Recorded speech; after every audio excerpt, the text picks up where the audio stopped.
بنكمل النهاردة في مسلسلنا تحقيقات مسرح الجريمة. بنشوف في نص الليل ولد مراهق عريان بيجري في الصحراء، وبعد كده بتتلقى جثته بعد كام يوم ووشه متغطي بالدود. وبنشوف بقى في مكان الحادث جريسم وورد ما بيلاقوش أي علامة على جريمة قتل، وآثار الأقدام كانت باينة إنه كان بيجري من حاجة، وكان كمان بيبص وراه وهو بيجري. ولما اتسأل جريسم عن سبب موت الولد قال بتخمين إن هو كان خايف. وفي التشريح بقى دكتور ويليامز بتشرح إن الكدمات اللي على وش الضحية ممكن تكون اصطدام وشه بالأرض وقت الوفاة، رغم إن جسمه من جوه كان سليم، إلا إن هو من بره كانت حالته مختلفة، جلده كان ناشف جدا بشكل غير طبيعي. والدكتورة بتبقى مش شايفة إن السبب هو الطقس. وجريسم قال لوورد إنهم محتاجين يفحصوا الدود عشان يعرفوا إيه سبب الوفاة، لأن الحشرات دي بتحافظ على اللي الإنسان بياكله لفترة طويلة. وبيلاقوا فعلا إن الدود كان واكل نبات اسمه جيمسون ويد، وده ممكن يستخدم كمادة الهلوسة. وبوبي تايلر صاحب إيريك بيروح لمركز الشرطة قلقان عليه، وقدم بلاغ باختفائه، وأكد إنهم كانوا بيحتفلوا في الصحراء جنب الريد روك، لكن هم ما خدوش مخدرات. وفي المشرحة بقى بوبي حدد جثة صاحبه وهو بيعيط. وورك بلغ جريسم عن وجود الجيمسون وود في دم الدود، وده معناه إنه كان في دم إيريك كمان. يبقى بوبي كده كدب لما قال إنهم ما خدوش مخدرات. وفي مكتب جريسم بوبي اعترف إنهم اشتروا جيمسون وود من تاجر في حفلة موسيقية، وكمان شربوه كأنه شاي، وقالوا لهم إن هو آمن وهيخليهم يحسوا بشوية هاي حلوة وباستخدام الضوء الفوق البنفسجي. وورك لقى ختم على الرزغ بتاع بوبي بيبين إنه حضر حفلة لواحد اسمه دي جي ماستر باند. وورك بدأ يدور على الدي جي ده، وبوبي قال له إن هو يقدر يحدد التاجر اللي باع له المخدر. وبيلاقوا كمان في مناخيره وبق إيريك آثار لبخاخ أنف في منتول وباتشي وألمونيوم، والألمونيوم كان العنصر الغريب. وورك بيجيب لستة بحاجات بتتصنع من العناصر دي. جريسم وورك وبراس وبوبي بيرجعوا للحفلة، وهناك بوبي عرف التاجر اللي باع المخدر واسمه إيسان زالسكي. ولما بيواجهوه بينكر إنه باع حاجة، لكن لما جريسم بيفتش عربيته بيلاقي بذور تحت الدركسيون. وإيثان بقى بيضحك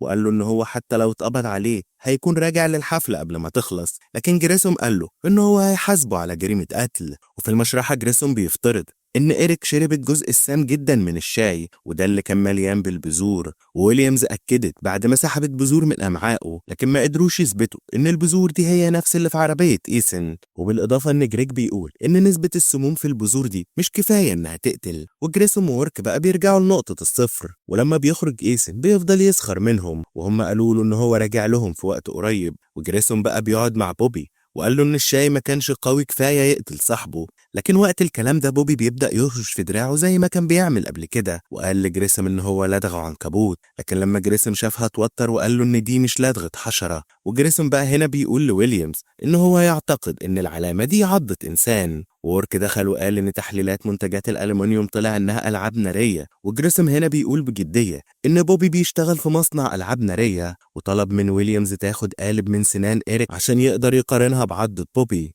وبوبي فضل يقول إن هو ما قتلش صاحبه، لكن مش فاكر إيه اللي حصل بعد ما شربوا الشاي. وجريسون بيشرح له إن من آثار الجيمسون وود إن بيخلي الشخص يخاف من النور، واللي إيريك كان شايفه كان رعبه، عشان كده كانوا بيجروا في الصحراء بعيد عن العربيات اللي كانوا فاكرين إنها بتطاردهم أصلا. وإن حرارة جسم إيريك عليت جدا وده خلاه يقلع هدومه. في نفس الوقت بوبي كان بيسمع أصوات، وده أثر جانبي للدواء. وآثار الألمنيوم اللي كانت في مناخير إيريك كانت زي اللي على إيدين ودراعين بوبي. وبنشوف بقى فلاش باك بيورينا بوبي وهو بيطارد إيريك في الصحراء، وبعدين بيخنقوا لحد لما الأصوات سكتت. وقتها بقى إيريك عضه، وقالب السنان طلع مطابق فعلا لعضة بوبي. وبوبي هنا بتدمع عينه وفهم كده إن هو قتل أعز أصحابه. ومحامي بوبي بقى قال إنهم هيطلبوا تخفيف الحكم بسبب ضعف الإدراك بسبب المخدر. وجريسون بيتمنى لهم التوفيق وقال له إن هو فعلا يتمنى إنهم يكسبوا، لكن بوبي رد وقال إن ده مش مهم لأنه قتل صاحبه ومفيش حاجة هتغير اللي حصل. بعد كده بنشوف واحد اسمه فيرنين وودز،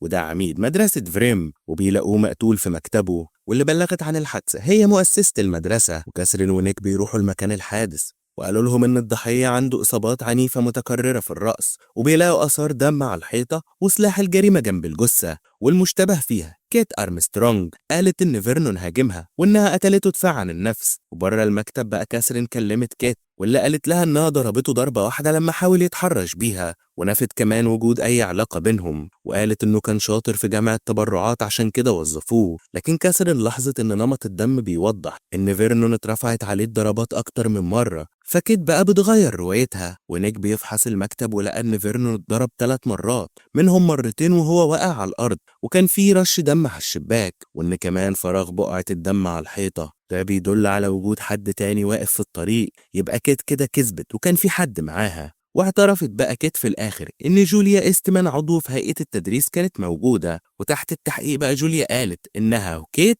اتفقوا يكون في شاهد لما فيرنون يتحرش بيها مرة تانية، وقالت إنها كانت واقفة على باب المكتب بس الدم بيقول غير كده. وبيعيدوا بقى التمثيل بالفيديو، وضحت إن العميد كان على الأرض وقت ما اتضرب. والسؤال دلوقتي إزاي كيت الصغيرة جسما دي قدرت إنها توقعه على الأرض وتضربه لحد الموت. وجوليا هنا بتطلب تاخد استراحة، وكاثرين ونيك بيراجعوا الأدلة ولاحظوا إنهم لسه ما شافوش دم على هدوم جوليا. ولما سألوها على الهدوم قالت إنها حرقتهم عشان الدم ما كانش بيطلع. وبيفحصوا قميص فيرنون وبيلاقوا فراغ غريب في نص بقعة الدم، ونيك بيلاحظ إن هو شبه كف إيد، وصباع منهم كان أكبر ممكن يكون مربوط. وكيت وجوليا اتحقق معاهم سوا، وكاثرين طلبت من جوليا تقفل ايدها على شكل قبضة، لكن ما قدرتش تحرك الخنصر، وقالت انها لوته، والجبيرة اللي عليه تفسر الفراغ الكبير في بقعة الدم. وبنشوف بقى فلاش باك بيورينا كيت وهي بتضرب فيرنون، وجوليا كانت ماسكة فيه عشان خاطر تقدر تكمل الضرب. ولما قاموا من على الترابيزة كانوا ماسكين ايدين بعض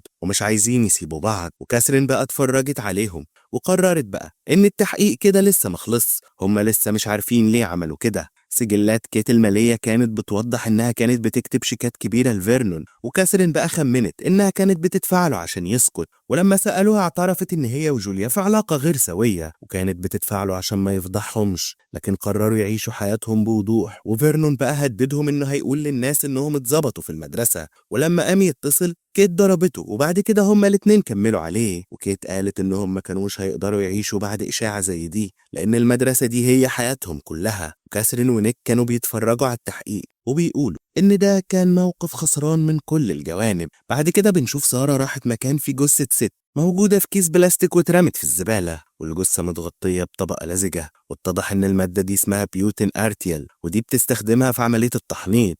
والبصمات عرفت الضحية على إنها ستيفاني ريس، واللي اتدفنت الأسبوع اللي فات في دار دفن اسمها ديزرت. وسارة كلمت مدير الدار راندي اللي اقترح إن القبر اتسرق عشان دهب ومجوهرات، ولما فتحوا القبر ما لقوش فعلا التابوت. وقال المدير إن التابوت نفسه ممكن يكون اتسرق لأنه غالي. وسارة لما فحصت التوابيت اللي في المعرض لقت شعر من أكتر من شخص في واحد منهم، وده مستحيل يحصل لو كل تابوت بيستخدم لشخص واحد بس. وبيلاقوا بصمات جوه الكيس البلاستيك اللي كانت ملفوفة فيه الجثة. وسارة خمنت بقى إنها بصمات راندي، وحاول يبرر وقال إن شغل الجنازات ده منافسة شرسة، وإنه لازم يوفر فلوس بأي شكل. لكن سارة أمرته يرجع الفلوس اللي اتدفعت في التابوت ويدفع لدفن محترم لستيفاني. بعد كده النيابة بتتولى تحقيق القضية. وكده بقى تكون خلصت قضايانا للنهاردة. وما تنسوش تعملوا لايك على الفيديو وتشتركوا في القناة لو انتوا جداد معانا.